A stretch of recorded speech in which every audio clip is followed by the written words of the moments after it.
today's class we are going to learn about this starch. Right? See, starch is a type of polysaccharide. Starch is a type of polysaccharide.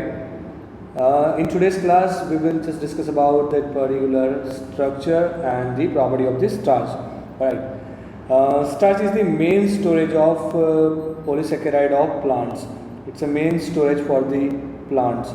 So plants stores their energy in a form of starch. Plant stores their energy in a form of starch. That is very important.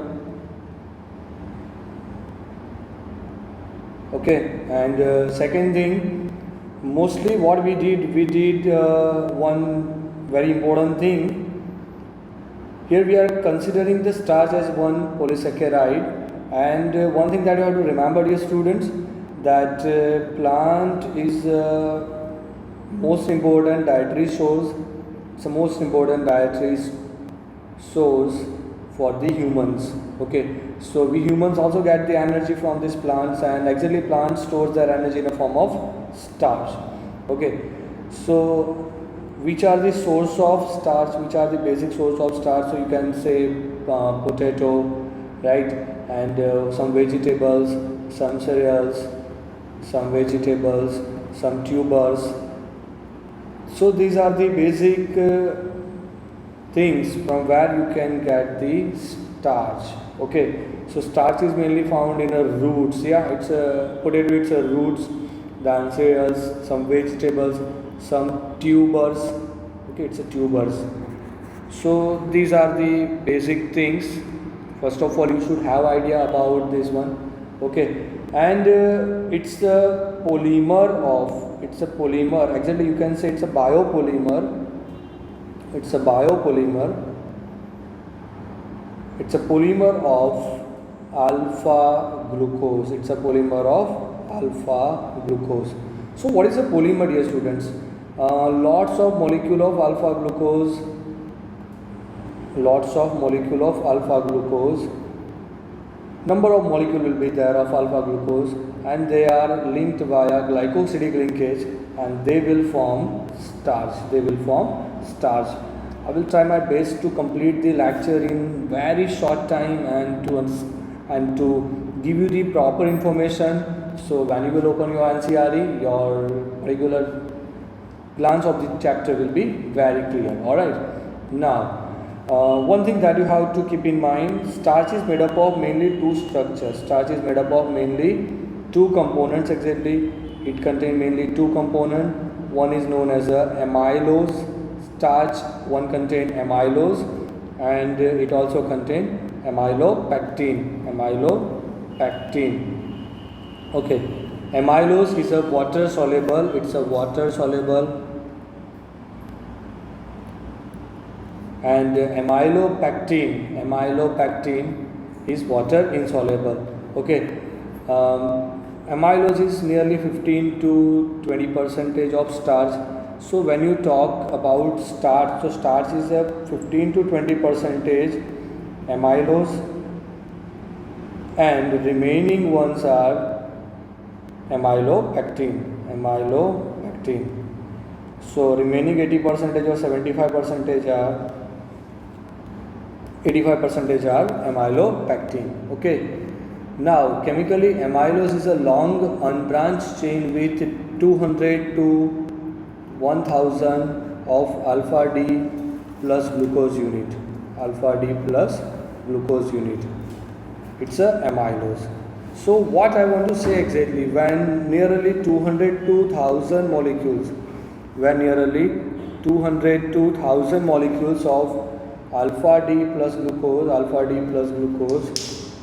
glucose is joined, then they will form amylose. Okay, so it's a very important thing that you have to keep in mind, dear students. Okay, so how to form linkage? So let me tell you how to form linkage here. So alpha D glucose molecule 1, alpha D glucose molecule 1 linked via glycosidic linkage with alpha D glucose,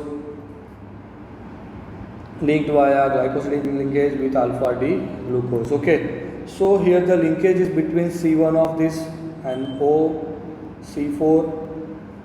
Then again here from this carbon C1 O C4. This kind of linkage is there. Okay, so let's check out this structure. Here I am going to draw this structure. Oxygen will be here. As you know, it's a 6-member ring. Okay, it's a 6-member ring is done. As I already tell you, dear students, whenever you are preparing for this particular topic, structures are most important thing. If you will not prepare structure, then forget about this particular things. Alright, CH2OH, and here H will be there. It's carbon number 1. It's carbon number 1, and here another one molecule.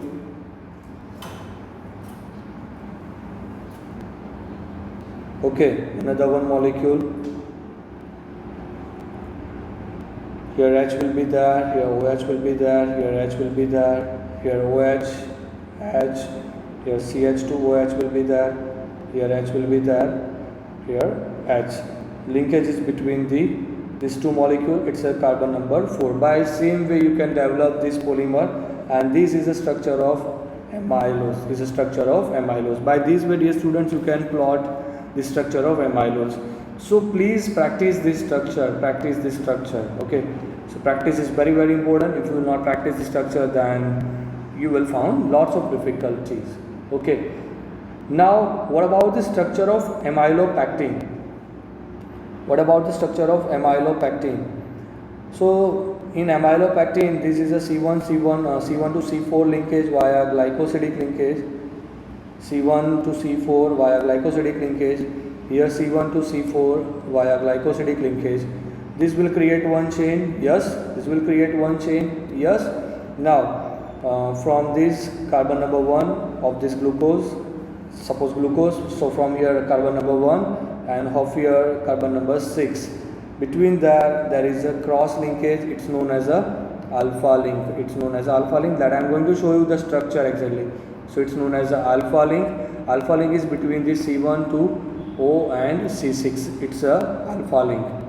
Okay, you have to remember, it's known as a alpha link. So in amylopectin there is a cross link. Yeah, it's also known as a alpha link. So how to plot this alpha link? So let's check out this structure first of all. Okay, plot the 6-member ring. Now you all are mastered in a drawing of this particular 6-member ring.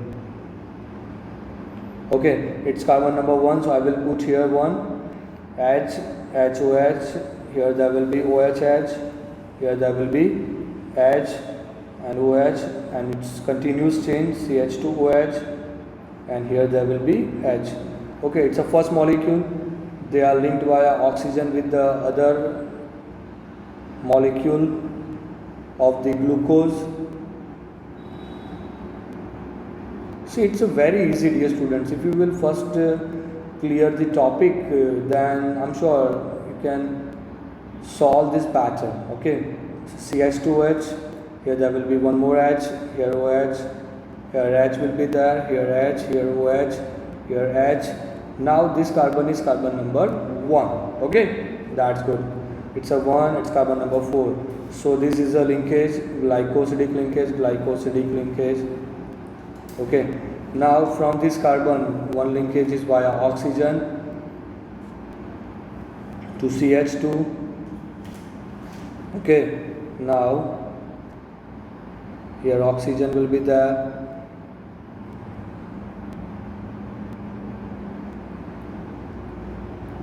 By this way you can, this one is a branch at, it's a alpha link branch. By this way you can create structure of amylopectin. You can create a structure of amylopectin. Okay, now let's talk about the cellulose in this one also. Cellulose. For cellulose you don't need to prepare this structure. Okay, so in cellulose occur exclusively in a plant, and it's the most abundant organic substance in the plant kingdom. That you have to remember. Okay, it's a predominant constitute of cell wall of plant. So you will mainly found this in a cell walls. Okay, it's mainly found in a cell walls. Okay, and one thing that keep in mind, you can't digest the cellulose. Cellulose cannot be digested by the humans.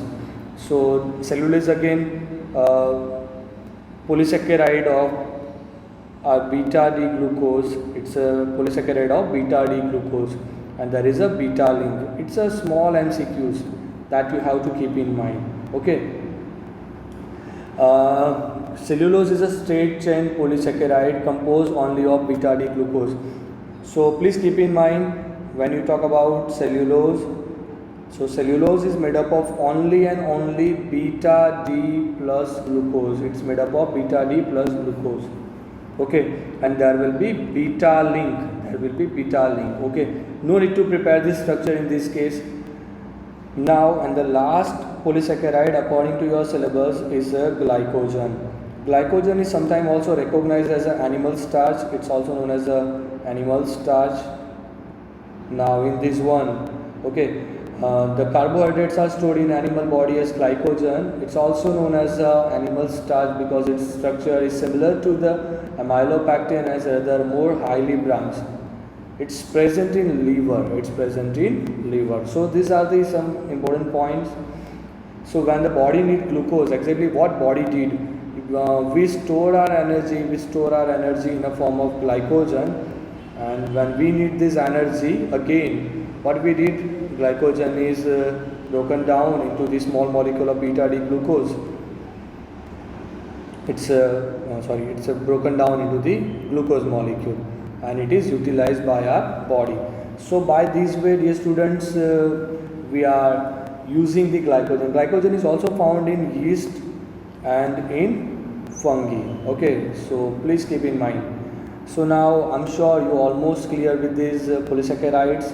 So what about the use of the carbohydrates? So carbohydrates are omni-fuel for the body. So omni-fuel for the body. So it's used very widely to generate the energy.